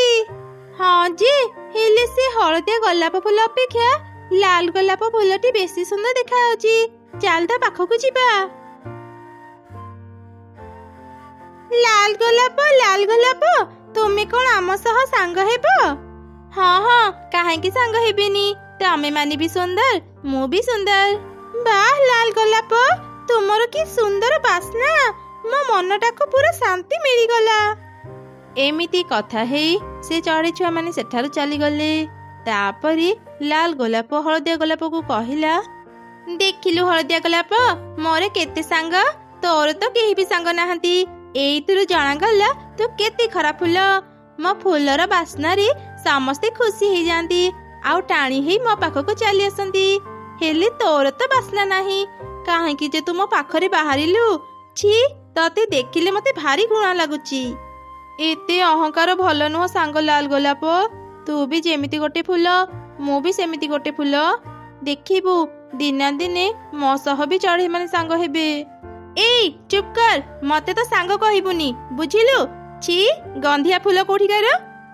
ଏମିତି ଲାଲ ଗୋଲାପ ପ୍ରତିଦିନ ହଳଦିଆ ଗୋଲାପକୁ ଗାଳି ଦେଇ ତାର ଅପମାନ କରୁଥିଲା। ଦିନେ କୁନି ଚଢ଼େଇ ନଦୀକୁ ଯାଇଥିଲା। ସେ ହଳଦିଆ ଗୋଲାପକୁ ଦେଖି ତା ପାଖକୁ ଗଲା। ବାଃ ହଳଦିଆ ଗୋଲାପ, ତୁ କେତେ ସୁନ୍ଦର। ମୁଁ ଆଗରୁ ଏମିତି ହଳଦିଆ ଗୋଲାପ କେବେ ଦେଖିନଥିଲି। ହଳଦିଆ ଗୋଲାପ, ତୁ କ'ଣ ମୋ ସହ ସାଙ୍ଗ ହେବୁ? ହଁ ହଁ ଚଢ଼େଇ ଛୁଆ, ମୁଁ ବି ତୋ ସହ ସାଙ୍ଗ ହେବି। ତୁ ବି ମତେ ଭାରି ଭଲ ଲାଗିଲୁ। ଆରେ ଚଢ଼େଇ ଛୁଆ, ତୁ ସେ ଗନ୍ଧିଆ ଫୁଲ ସାଙ୍ଗରେ ସାଙ୍ଗ ହେଇନି, ତୁ ମୋ ପାଖକୁ ଆସେ, ମୁଁ ତୋ ସହ ସାଙ୍ଗ ହେବି। ମୁଁ ଦେଖିବାକୁ ଭାରି ସୁନ୍ଦର, ମୋ ସହ ସାଙ୍ଗ ହେଲେ ତୁ ବି ସୁନ୍ଦର ଦେଖାଯିବୁ। ଲାଲ ଗୋଲାପ, ତୁ ମୋ ସହ ସାଙ୍ଗ ହେବାକୁ ଚାହୁଁଛୁ ତ? ଠିକ ଅଛି, ଆଜିଠୁ ମୁଁ ତୁମ 2 ଜଣଙ୍କର ସାଙ୍ଗ। ନା ନା, ତୁ ଯଦି ସେ ହଳଦିଆ ଗୋଲାପର ସାଙ୍ଗ ହେବୁ, ମୁଁ ତୋ ସହ ସାଙ୍ଗ ହେବିନି। ସେ ଗନ୍ଧିଆ ଫୁଲର ଯୋଗ୍ୟତା ନାହିଁ ମୋ ସହ ସାଙ୍ଗ ହେବାକୁ। ଲାଲ ଗୋଲାପ, ତୁ ବହୁତ ଅହଙ୍କାରୀ। ତୁ ମୋ ସାଙ୍ଗ ହଳଦିଆ ଗୋଲାପର ଅପମାନ କରୁଛୁ। ତୁ କ'ଣ ଜାଣିନୁ ଅହଙ୍କାର ପତନର ମୂଳ କାରଣ? ଏଇ ଚଢେଇଛୁଆର ଏତେ ସାହସ ମତେ ଉପଦେଶ ଦେଉଛି। ତୁ ଯେତେବେଳେ ମୋର ସାଙ୍ଗ ହେବୁନି, ଦେଖ ମୁଁ ତୋ ସହ କ'ଣ କରୁଛି। ଚଢେଇ ଛୁଆ ଟିକେ ମୋ ପାଖକୁ ଆସିଲୁ, ଦେଖ ନା ଗୋଟେ କଣ୍ଟା ମୋ ଫୁଲରେ ବାଜି ମତେ ଭାରି କଷ୍ଟ ଦେଉଛି। ଆଚ୍ଛା ଠିକ ଅଛି, ମୁଁ ଏବେ ତ ପାଖକୁ ଯାଉଛି। ଏମିତି କହି ଯେମିତି ଚଢେଇ ଛୁଆ ଲାଲ ଗୋଲାପର ପାଖକୁ ଗଲା, ସେତେବେଳେ ଲାଲ ଗୋଲାପ ତା ଯାଦୁ ଶକ୍ତିରେ ଏକ କଣ୍ଟା ବାଡ଼ି ବାହାର କରି ଚଢେଇ ଛୁଆକୁ ପିଟିଲା। ତୁ ଏ କ'ଣ କଲୁ ଲାଲ ଗୋଲାପ? କଣ୍ଟା ବାଡ଼ିରେ ତୁ ମତେ କାହିଁକି ପିଟିଲୁ? ତୁ ବହୁତ ଖରାପ, ମୋ ଡେଣାରୁ କେତେ ରକ୍ତ ବାହାରୁଛି। ସାଙ୍ଗ ଚଢେଇ, ତୁ ସେ ଲାଲ ଗୋଲାପ ପାଖରୁ ଚାଲିଆ। ସେ ଗୋଲାପ ପାଖରେ ଯାଦୁ ଶକ୍ତି ଅଛି, ଆଉ ତା ପାଖକୁ କେବେ ଯିବୁନି। ସାଙ୍ଗ ହଳଦିଆ ଗୋଲାପ, ମୁଁ ଏବେ ଘରକୁ ଯାଉଛି, କାଲି ପୁଣି ଆସିବି। ଏମିତି କହି ଚଢେଇ ଛୁଆ ନିଜ ଘରକୁ ଚାଲିଗଲା। ପରଦିନ ସକାଳେ ସେ ଖେଳିବାକୁ ଯିବା ସମୟରେ ତା ମାକୁ ସବୁ ଘଟଣା କହିଲା। ତୁ ସେ ଲାଲ ଗୋଲାପ ପାଖକୁ ଆଉ କେବେ ବି ଯିବୁନି। ତୋ କଥାରୁ ଜଣା ପଡୁଛି ସେ ଲାଲ ଗୋଲାପଟା ଭାରି ଦୁଷ୍ଟ। ଠିକ ଅଛି ମା, ମୁଁ ଏବେ ଖେଳିବାକୁ ଯାଉଛି। ତାପରେ ଚଢେଇ ଛୁଆ ତା ସାଙ୍ଗ ହଳଦିଆ ଗୋଲାପ ପାଖକୁ ଗଲା, ଆଉ ତା ସହ କଥା ହେଲା। ଏସବୁ ଦେଖି ତ ଲାଲ ଗୋଲାପର ଭାରି ହିଂସା ହେଲା। ସେ କହିଲା, କାଲି ମୋଠୁ ମାଡ଼ ଖାଇଲା ପରେ ବି ତୁ ସୁଧୁରିଲୁନି, ପୁଣି ଥରେ ହଳଦିଆ ଗୋଲାପ ପାଖକୁ ଚାଲି ଆସିଲୁ। ଏବେ ଦେଖ ଚଢେଇ ଛୁଆ, ମୁଁ ତୋ ସହ କ'ଣ କରୁଛି। ତାପରେ ଲାଲ ଗୋଲାପ ତା ଯାଦୁ ଶକ୍ତିରେ ନଦୀରୁ ଏକ ବଡ଼ ମାଛ ଧରି ଆଣିଲା, ଆଉ ସେ ଚଢେଇ ଛୁଆକୁ ମାଛ ପେଟରେ ଭର୍ତ୍ତି କରିଦେଲା। ଲାଲ ଗୋଲାପ, ତୁ ମୋ ସହ ଏମିତି କାହିଁକି କଲୁ? ମତେ ମାଛ ପେଟରୁ ବାହାର କର, ମତେ ଭାରି ଡର ଲାଗୁଛି। ତୁ ମୋ ସହ ସାଙ୍ଗ ହେଲୁନି ତ, ଏଇଟା ମୁଁ ତତେ ଶାସ୍ତି ଦେଲି। ତୁ ଆଉ କେବେ ବି ମାଛ ପେଟରୁ ବାହାରି ପାରିବୁନି। ଯା ମାଛ, ନଦୀ ଭିତରକୁ ଚାଲିଯା। ଲାଲ ଗୋଲାପର କଥା ମାନି ମାଛ ନଦୀ ଭିତରକୁ ଚାଲିଗଲା। ଲାଲ ଗୋଲାପ, ତୁ ଏ କ'ଣ କଲୁ? ଫୁଲ ପରି କ'ଣ ତତେ ଏସବୁ କରିବା ପାଇଁ ହିଁ ଯାଦୁ ଶକ୍ତି ଦେଇଥିଲେ? ମୋ ସାଙ୍ଗକୁ ମାଛ ପେଟରୁ ଶୀଘ୍ର ବାହାର କର, ନହେଲେ ମୁଁ ଫୁଲ ପରୀଙ୍କୁ ସବୁ କଥା କହିଦେବି। ଭାରି କଥା କହି ଶିଖିଲଣି, ରହ ଏବେ ମୁଁ ବି ତତେ ତୋ ସାଙ୍ଗ ପରି ଶାସ୍ତି ଦେବି। ତୁ ନ ରହିଲେ ଫୁଲ ପରି ଏକଥା ଜାଣିପାରିବେନି। ଏମିତି କହି ଲାଲ ଗୋଲାପ ତା ଯାଦୁ ଶକ୍ତିରେ ହଳଦିଆ ଗୋଲାପକୁ ନିଆଁରେ ଜାଳିଦେଲା। ଅନେକ ସମୟ ବିତିଯିବା ପରେ ବି ଯେତେବେଳେ ଚଢେଇ ଛୁଆ ଘରକୁ ଫେରିଲାନି, ମା ଚଢେଇ ତାକୁ ଖୋଜିବା ପାଇଁ ବାହାରିଗଲା। ଚାରିଆଡେ ଖୋଜି ସାରିଲିଣି, ହେଲେ ମୋ ଝିଅ କୋଉଠି ବି ନାହିଁ। ମୁଁ ତାକୁ କୋଉଠି ଏବେ ଖୋଜିବି? ଆରେ ହଁ, ମୋ ଝିଅ ହଳଦିଆ ଗୋଲାପର କଥା କହୁଥିଲା, ସେ ସେଇଠି ଥାଇପାରେ। ମୁଁ ଶୀଘ୍ର ନଦୀ ପାଖକୁ ଯାଏ। ଲାଲ ଗୋଲାପ, ତୋ ପାଖରେ ଏକ ହଳଦିଆ ଗୋଲାପ ଥିଲା ନା? ସେ ଗୋଲାପ କୁଆଡେ ଗଲା? ଆଉ ମୋ ଝିଅକୁ ଦେଖିଛ? ତା ନା କୁନି। ସେ କହୁଥିଲା ହଳଦିଆ ଗୋଲାପ ତାର ସାଙ୍ଗ। ହଁ ଦେଖିଛି, ସେ ହଳଦିଆ ଗୋଲାପ ଫୁଲ ତୁମ ଝିଅକୁ ଧରି ଏଠାରୁ ଗାୟବ ହେଇଗଲା। ମୁଁ ତାକୁ ଅଟକାଇବାକୁ ଅନେକ ଚେଷ୍ଟା କଲି, ହେଲେ ପାରିଲିନି। ସେ ହଳଦିଆ ଗୋଲାପ ଫୁଲଟା ଭାରି ଦୁଷ୍ଟ, ସେ କିଛି ଯାଦୁ ବିଦ୍ୟା ବି ଜାଣିଛି। ଲାଲ ଗୋଲାପର କଥା ଶୁଣି ମା ଚଢେଇ ମନ ଦୁଃଖରେ କାନ୍ଦିଲା। ସେତେବେଳେ ଏକ ପ୍ରଜାପତି ମା ଚଢେଇର ପାଖକୁ ଆସିଲା। ଚଢେଇ, ତୁ ଏ ଲାଲ ଗୋଲାପର କଥାକୁ ବିଶ୍ୱାସ କରନି। ଏଇ ଲାଲ ଗୋଲାପ ତା ଯାଦୁ ଶକ୍ତିରେ ମାଛ ପେଟରେ ତୋ ଝିଅକୁ ଭର୍ତ୍ତି କରିଦେଇଛି। ତା ସହ ସେ ହଳଦିଆ ଗୋଲାପକୁ ବି ନିଆଁରେ ପୋଡ଼ି ଦେଇଛି। ମୁଁ ନିଜ ଆଖିରେ ସବୁ ଦେଖିଛି। ଲାଲ ଗୋଲାପ, ତୁ ଏମିତି କାହିଁକି କଲୁ? ମୋ ଝିଅ ଛଡା ମୋର ଏ ଦୁନିଆରେ କେହି ନାହାନ୍ତି। ଦୟାକରି ତାକୁ ମୁକ୍ତ କରିଦେ, ନହେଲେ ମୁଁ ବଞ୍ଚିବିନି। ଯା ଦୂରରେ ଯାଇ ମର, ତୋ ଝିଅ ମୋ ସହ ସାଙ୍ଗ ହେଲାନି, ମୁଁ ତାକୁ ଶାସ୍ତି ଦେଇଛି, ବୁଝିଲୁ? ଚଢେଇ, ଏ ଦୁଷ୍ଟ ଗୋଲାପ ତ କଥା ଶୁଣିବନି। ମୁଁ ଜାଣେ ଇଏ କେମିତି ବାଟକୁ ଆସିବ। ଚାଲ ମୋ ସାଙ୍ଗରେ। ତାପରେ ସେ ଦୁଇ ଜଣ ଶୀଘ୍ର ଫୁଲ ପରି ପାଖକୁ ଗଲେ, ଆଉ ତାକୁ ସବୁ ଘଟଣା କହିଲେ। ସେ ଲାଲ ଗୋଲାପ ମତେ କହିଥିଲା ସେ ନିଜର ଆଉ ହଳଦିଆ ଗୋଲାପର ରକ୍ଷା କରିବ, ସେଥିପାଇଁ ମୁଁ ତାକୁ ଯାଦୁ ଶକ୍ତି ଦେଇଥିଲି। ହେଲେ ସେ ଯାଦୁ ଶକ୍ତି ପାଇଲା ପରେ ଏତେ ଅହଙ୍କାରୀ ପାଲଟି ଗଲା, ଆଉ ଅନ୍ୟମାନଙ୍କର କ୍ଷତି ବି କରୁଛି। ଚାଲ, ମୁଁ ଏବେ ହିଁ ସେ ଲାଲ ଗୋଲାପ ପାଖକୁ ଯିବି। ଦୁଷ୍ଟ ଗୋଲାପ, ତୁ ମତେ କହିଥିଲୁ ତୁ ସମସ୍ତଙ୍କୁ ସାହାଯ୍ୟ କରିବାକୁ ଚାହୁଁଛୁ, ସେଥିପାଇଁ ମୁଁ ତୋ ଉପରେ ଦୟାକରି ତତେ ଯାଦୁ ଶକ୍ତି ଦେଇଥିଲି। ହେଲେ ତୁ ସମସ୍ତଙ୍କର କ୍ଷତି କରୁଛୁ। ଆଜି ତୋର ଶେଷ ଦିନ। ନା ନା ଭୁଲ ପରି, ମୋର ଭୁଲ ହେଇଗଲା, ମତେ କ୍ଷମା କରିଦିଅ। ମୁଁ ଏବେ ଚଢେଇ ଛୁଆକୁ ମାଛ ପେଟରୁ ବାହାର କରୁଛି। ହେଲେ ଫୁଲ ପରି ତାର କିଛି କଥା ଶୁଣିଲାନି। ସେ ଲାଲ ଗୋଲାପକୁ ଧ୍ୱଂସ କରିଦେଲା। ତାପରେ ସେ ମାଛ ପେଟରୁ ଚଢ଼େଇ ଛୁଆକୁ ବାହାର କରିଦେଲା। ମା ଚଢ଼େଇ ଫୁଲପରୀକୁ ଧନ୍ୟବାଦ ଜଣାଇଲା। ଫୁଲପରୀ ସେଠାରୁ ଯିବା ପରେ ମା ଚଢ଼େଇ ନିଜ ଝିଅ ଆଉ ପ୍ରଜାପତି ସହ ଘରକୁ ଫେରି ଆସିଲା।